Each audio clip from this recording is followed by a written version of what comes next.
Hey guys, my name is Peggy and I am in my second year of growing a cut flower garden here on my allotment in Kanagawa Prefecture, Japan, which is just south of Tokyo in USDA Zone 9B. But today we are not on the allotment, we are here in my tiny little side garden at my house and we are going to be harvesting grass. If you've been following along, you know that I have a tiny little strip around the side of my house. In last week's video, I was planting up some herbs and things that I want to be growing, hopefully as a filler, and some barley that I want to be using for dried flowers and wreaths and arrangements and stuff like that. But today I thought we would have a look at this, which is just grass. I planted this grass 2 years ago. My plan was that it would grow up nice and high and try and cover the fence which is next to us, which leads onto a tennis court. Also, I just thought I like having things in the ground. I don't like bare soil. I wanted to have things in the ground. I like to attract as many lizards as I can to the garden because I have a huge problem with danglemushi, pillbug or woodlouse. And so I like to provide cover and places for the lizards to hide out so they can come out at night and eat all my danglemushi. But as you can see, it's gone a bit mad.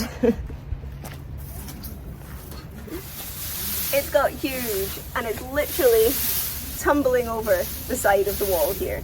So it's time to harvest it. So you can see that it does actually get these nice fluffy heads on it, which I like, and they come off really easily. And I use these in arrangements a lot as a foliage. I have problems with foliage and filler flowers and things. So I like to use this a lot. And it dries really nicely and I can use it in wreaths. So I've been coming out since this has been getting all fluffy and nice and pulling this off as much as I can. And I'm going to do the same right now and get as much of this stuff off as I can before I cut the actual grass back.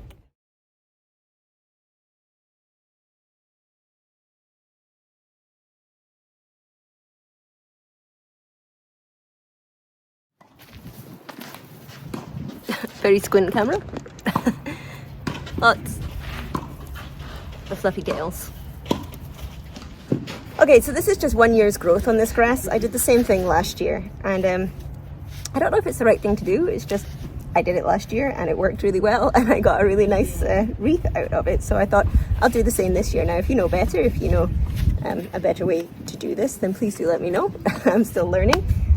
But this is what I did. Basically, I'm just going to go in, I'm going to cut the grass as long as I can. I'm going to make one bunch first and put an elastic band around that to hold the top. And then I will harvest the rest in a big bunch. And when I'm done, I'm going to braid it.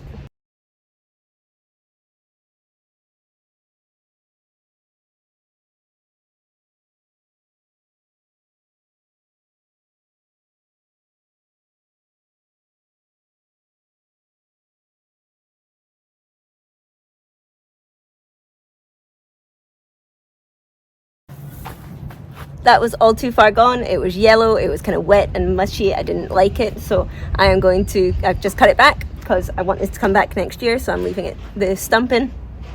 And the rest I am going to lie there and it will make a nice little warm house, hopefully, for some bugs to overwinter in, because bugs in the garden are good. In Japan, a lot of the time they're really big and they're really creepy, but they're good. Okay, so I got 4 nice long bushels. I'm going to call it a bushel. Okay, so now I have my bushels. What I want to do, that one's the skinniest. I'm going to start at the top with the thickest one, which is this one. I'm going to shake it because I want to get any bugs out. Also, the grass grows underneath pear and apple trees that I planted, and we have had a really big problem with hairy caterpillars this year that have basically eaten one of my pear trees raw. And they're horrible little things and their sting is painful. Now, I've never been stung by a bee or a wasp, so I can't compare to that. But these things, it's a lot of pain. So I do not want to find one of them having fallen off the tree and hiding in this grass. But they don't eat the grass, so I don't think it should be a problem.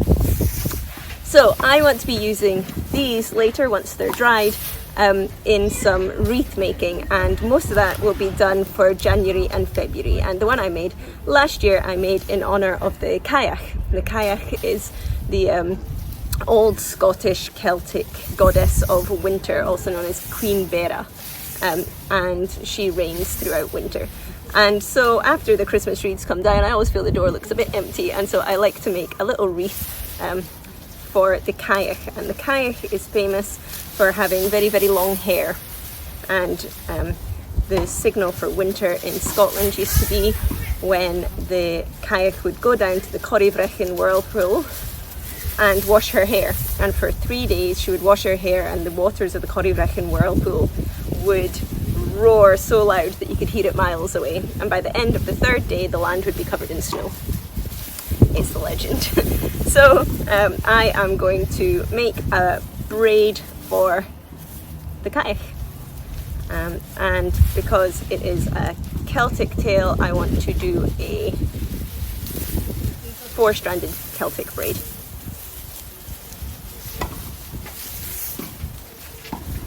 And luckily I've had long hair all my life, so this isn't that different from what my hair looks like in the morning.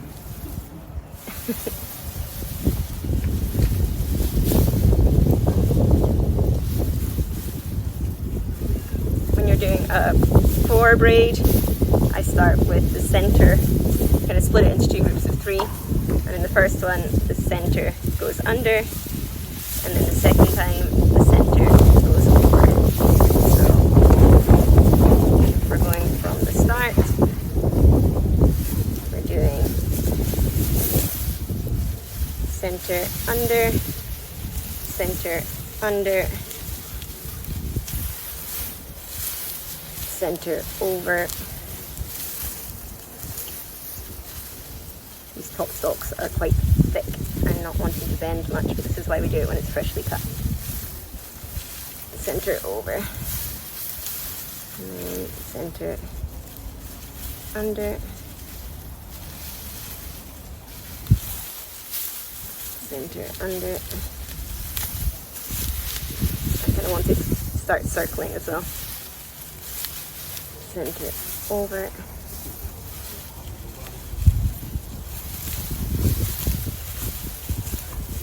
center over.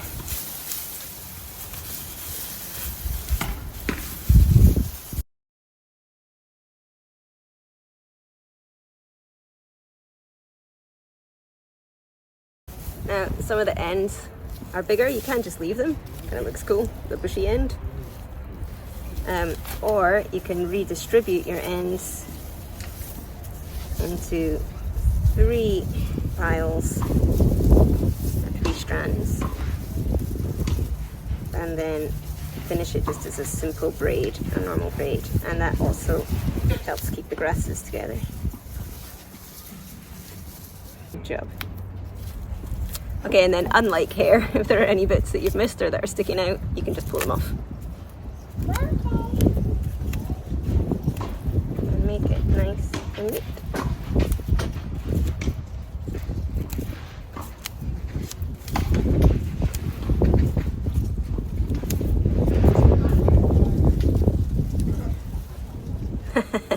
That doesn't look like sea witch hair, I don't know what does. One done.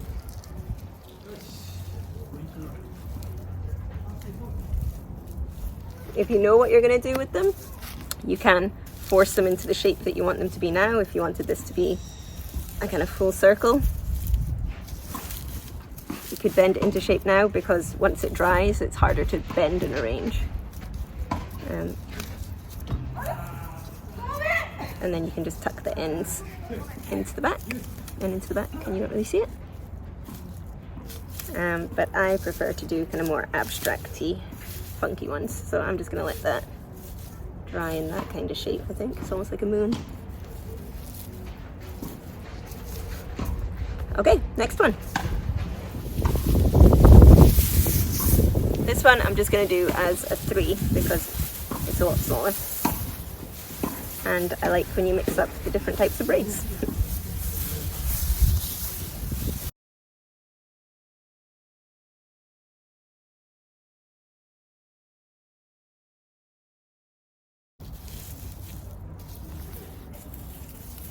A nice long braid. Reminds me of my sister Morag. She has really long hair. She always wears it in a braid.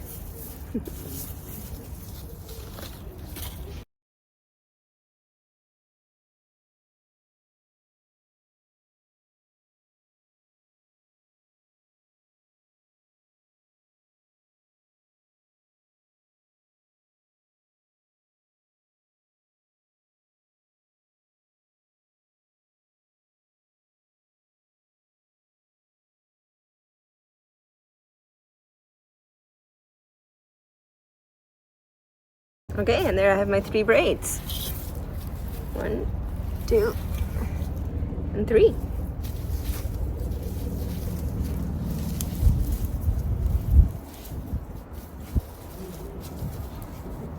Now we've just got to decide what we want to do with them. Okay, so I've got 2 that I'm going to leave to dry in a kind of big curve. I don't know, I might add them together to make a circle once they're dry. I'm going to put them like this. Maybe, don't know. Make some double moons, that's cool.